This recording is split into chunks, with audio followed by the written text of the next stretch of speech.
Hello दोस्तों, तो कैसे हो आप लोग। आई थिंक कि हमारी आवाज़ आप लोग को आ रही होगी और ये जगह भी आप मेरे बैकग्राउंड में अलग देख रहे होगे। तो आज मैं आप लोग का कल से पेपर स्टार्ट होने वाला है। तो कल से जो ईटी स्टार्ट होने वाला है वो टोटल 100 नंबर का रहेगा। उसी के बेसिस पे मैं पूरा आज ये वीडियो रहेगा कि नंबर कितने कितने नंबर का कौन सा क्वेश्चन रहेगा, कल किस चीज़ का पेपर है और उसको किस तरह से आप लिख सकते हो कि आपका ज़्यादा पेपर अच्छे से हो। तो हमारा जो कल जो पेपर है मार्केटिंग का है शायद, और कोई भी सब्जेक्ट का हो मैटर नहीं करता है। टोटल नंबर ऑफ क्वेश्चन 10 रहेगा, जैसा कि मैंने एनालाइज करके पिछले 2 साल का मैं बता रहा हूँ यहाँ पे आपको। तो आपका सबसे पहले आप एग्ज़ाम पैटर्न जान लो कि मार्क्स कितने नंबर का आता है, कौन कौन से नंबर में कितने पासिंग मार्क्स होते हैं। क्योंकि पासिंग मार्क्स बहुत स्टूडेंट को कन्फ्यूजन था कि कितने नंबर का पासिंग मार्क्स होता है। तो इंटरनल असेसमेंट 1, इंटरनल असेसमेंट 2 जो आपका होता है ना, जो IA1 आपका 30 नंबर का होगा, IA2 आपका 40 नंबर का होगा, जिसमें से दोनों मिला करके जो पासिंग मार्क्स होता है वो 35 नंबर का होता है, ठीक है। और जो मिड टर्म होता है ना वो 30 नंबर का होता है। तो 30 नंबर में से उसका जो पासिंग मार्क्स होता है वो 15 नंबर का होता है, ठीक है। और जो ईटी एंड टर्म होता है वो आपका 100 नंबर का होता है। तो 100 नंबर में से उसका पासिंग मार्क्स 50 नंबर का होता है। तो जो भी आप 100 नंबर का जो क्वेश्चन होता है, तो कौन सा क्वेश्चन कितने नंबर का होता है वो भी मैं आपको आगे बताने वाला हूँ। फिलहाल जो आपका जो आंसर शीट रहेगा टोटल 32 पेज का रहेगा। जैसा कि आपने मिड टर्म आपने दिया होगा, तो मिड टर्म आपका 15 पेज का होता है। तो 15 पेज आपने पूरा अच्छे से लिखा होगा। 15 पेज किसी का, 14 पेज किसी का, 13 पेज किसी का, 12 पेज हुआ होगा। तो टोटल 15 पेज का वो आंसर शीट होता था मिड टर्म में। सेम उसी तरह से आपका एंड टर्म रहेगा, जो आपका 100 नंबर का रहेगा और 32 पेज का रहेगा। तो 32 पेज को कैसे लिखना है, उसका लिखने का तरीका मैं अभी आपको बता रहा हूँ। सबसे पहले तो दोनों साइड मार्जिन छोड़ देना, जैसा कि आपने मिड टर्म में छोड़ा होगा मार्जिन दोनों साइड। और मार्जिन छोड़ने के बाद जो आप लिखना स्टार्ट करोगे, तो सबसे पहले आप ये देखना कि जो सबसे लंबा आंसर है ना, जो मतलब बहुत बड़ा, ये 7 पेज 8 पेज में जो आंसर करना है उसको सबसे पहले स्टार्ट करना। जैसे कि मान लीजिए जो 18 नंबर का क्वेश्चन है वो आपको सबसे पहले करना है। इससे क्या होता है ना कि आपका टाइम बचेगा लास्ट में, क्योंकि 180 मिनट का टाइम मिलेगा आपके पास, मतलब कि 3 घंटे का टाइम आपके पास रहेगा। तो 3 घंटे में आपको पूरा का पूरा पेपर ख़त्म करना है। और मैं आपको यहाँ पे ये भी बता रहा हूँ कि जो क्वेश्चंस 1 से लेकर के 10 क्वेश्चन रहते हैं वो टोटल कितने कितने नंबर के रहता है। सबसे पहला जो क्वेश्चन है वो 5 नंबर का रहता है, उसके बाद 6 नंबर का, 8 नंबर का, 9 नंबर का, 10 नंबर का, 12, 15, 18। 5, 6, 8, 9, 10, 12, 15, 18 इस तरह से रहेगा। अब मैं आपको जो बता देता हूँ, जो केस स्टडी रहता है मार्केटिंग में, आई थिंक केस स्टडी 2 या 3 रहेगा। तो केस स्टडी आपको अगर करना है, मान लिया कि 18 नंबर का कोई केस स्टडी आया, तो 18 नंबर का केस स्टडी को आप कम से कम 7 पेज से 8 पेज में आप करोगे ही करोगे। एनी हाउ 8 पेज तो आपको पहुँचाना ही है, 7 से 8 पेज। उसमें देखोगे केस स्टडी के नीचे 2 क्वेश्चन अलग से रहते हैं, ए और बी या 1 2 करके। तो एक क्वेश्चन 4 पेज, दूसरा क्वेश्चन का आंसर 4 पेज। आप केस स्टडी देख लेना, उसको पढ़ने में ज़्यादा टाइम मत लगाना। पढ़ने का एक तरीका होता है केस स्टडी को। केस स्टडी पहले देख लो कि किस टॉपिक पे केस स्टडी है। उसके बाद बीच का पैराग्राफ देखो, लास्ट का पैराग्राफ देखो, किस बारे में कह रहा है वो आप समझ जाओ।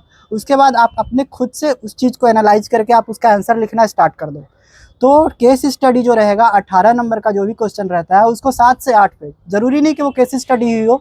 18 नंबर का क्वेश्चन को आंसर करना है 7 से 8 पेज में।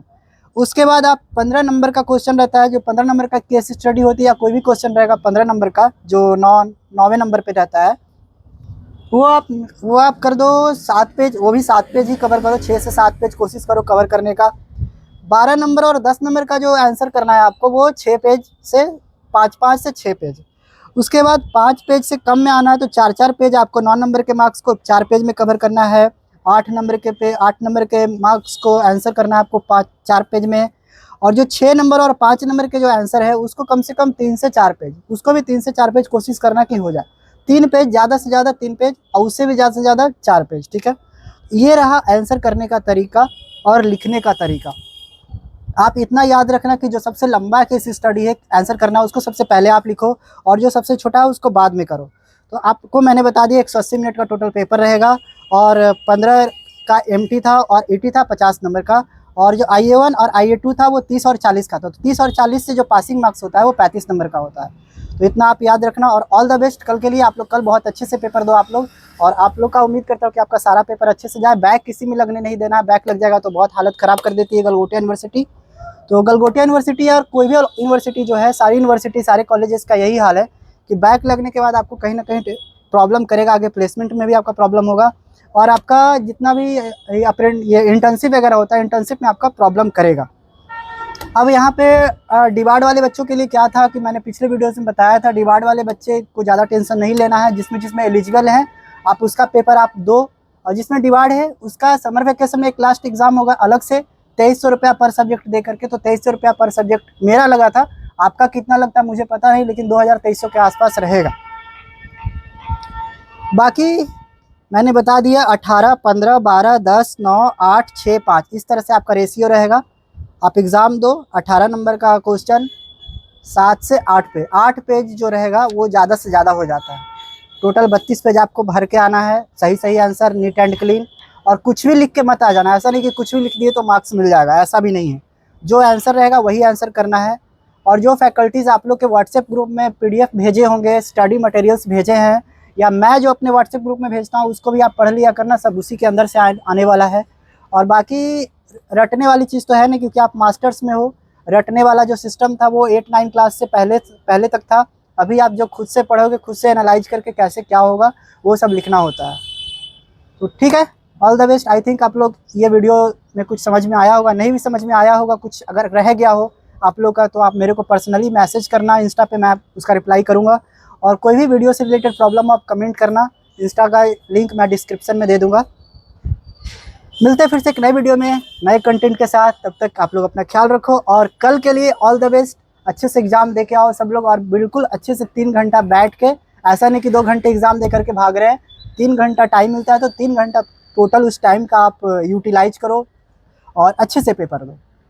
चलो फिर कुछ भी प्रॉब्लम हो मैसेज करो, मैं यहीं पे हूँ आप लोग के साथ।